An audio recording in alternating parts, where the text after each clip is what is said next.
आज मेरी कहानी सुनाओगी? सुनाओगी ना? एक आवाज जो सदाओं में बदल जाती है, हर बार वही सवाल लगातार। ये आवाज और ऐसी ही न जाने कितनी आवाजें कब से मेरे कानों में गूंजती हुई मेरे मन में जैसे घर बनाकर बैठ गई। हर बार यही होता है, कितने बरस और कितने दशक बीत गए।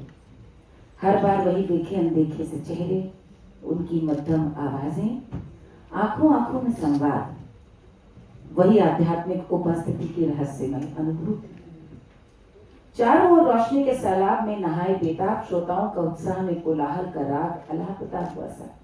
और हर बार मंच पर चढ़ते मेरा दिल इसी आशंका से धड़क उठता है, क्या वे सब आज फिर मिलेंगी?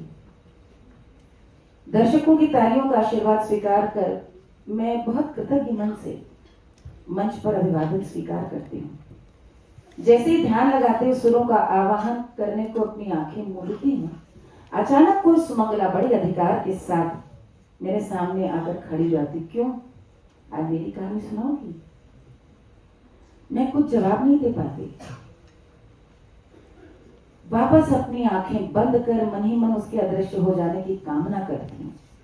फिर आंख खोल गीत आरंभ करती हूँ, वो दिखती नहीं। मैं फिर ढूंढती हूँ और पाती हूँ वो मंच के नेपथ्य से मुझे देखकर मुस्कुरा रही है।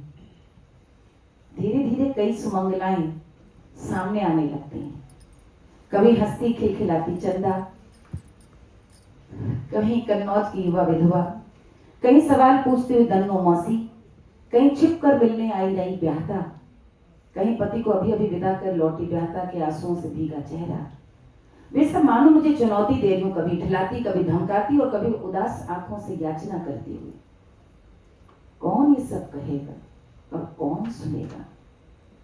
दूर बनारस चौक से गौहर जान गुहार लगा रही है, मारेनी आज कचौड़ी गली सुनाओगी कि नहीं? मेरी कहानी सुनाओगी? दर्शक इस अदृश्य संवाद से लगातार बेखबर हैं।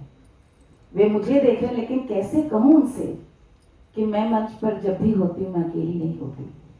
ये सब मुझे घेरे रहती हैं और कितने वर्षों से मैं इनके साथ गीत गा रही हूं। शायद 48 या 50। न कभी इनकी कहानियां खत्म होती हैं और न लोक अमृत कलश के गीत। वे सब मुझ में समाई हैं। उन गीतों के भीतर से बह बहकर जब तक चाहे मुझसे मिलने आती रहती हैं। जो गीत नहीं, जिए हुए समय के पवित्र छंद हैं, उस भोगे हुए की जीवंत अभिव्यक्ति हैं। गीतों के रूप में ये निजी अभिव्यक्तियां समष्टि के दुख और सुख में तिरोहित हो चुकी हैं। वेद मंत्र सी अमिट, पावन और काल सापेक्ष।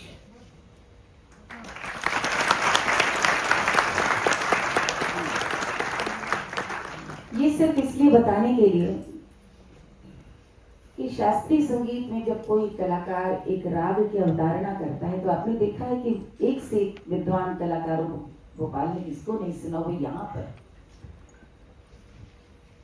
एक ही राग की प्रस्तुति अलग अलग कलाकारों से अलग सुनाई देती है। वही राग, वही सुर, लेकिन अवधारणा अलग है और वो आध्यात्मिक रूप से वहां खो करके विलीन होकर उस राग को प्रस्तुत करता है। मेरी कहानी कुछ अलग है। संस्कार गीत नहीं, ऋतु गीत भी नहीं, जो कुछ भी लोक में है, दुख हो, सुख हो, कथा हो, गाथा हो, संघर्ष हो, जड़ हो कि चेतन हो, यंत्र की तरह मैंने अपने आप को माना है। कहानी सुनाने का अपने आप को माध्यम माना है।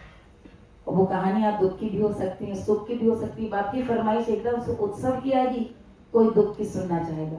हम यहाँ से वहां आते हैं। संजय उपाध्याय जी यहाँ कहीं बैठे हैं। नाटक में भी इतनी जल्दी पर्दा नहीं गिरता, बंद होता, जितना हमें गीत के भाव के हिसाब से अपने आप को लाना पड़ता है। कठिन नहीं होता। अब क्यों? क्योंकि वे सब मुझ में समाई हैं। बहुत वर्षों का साथ है इन नायिकाओं का, जिनकी कहानी आपको जब तक मैं सुनाती रहती हूँ। आज का कार्यक्रम आरंभ करूं और उसको कहने से पहले मैं यहीं से बात को शुरू करती हूँ कि हर बेटी का अपनी माँ से, हर बेटी का अपनी माँ से बड़ा, हेलो, उसको क्यों ले गए? वो ठीक ठाक था।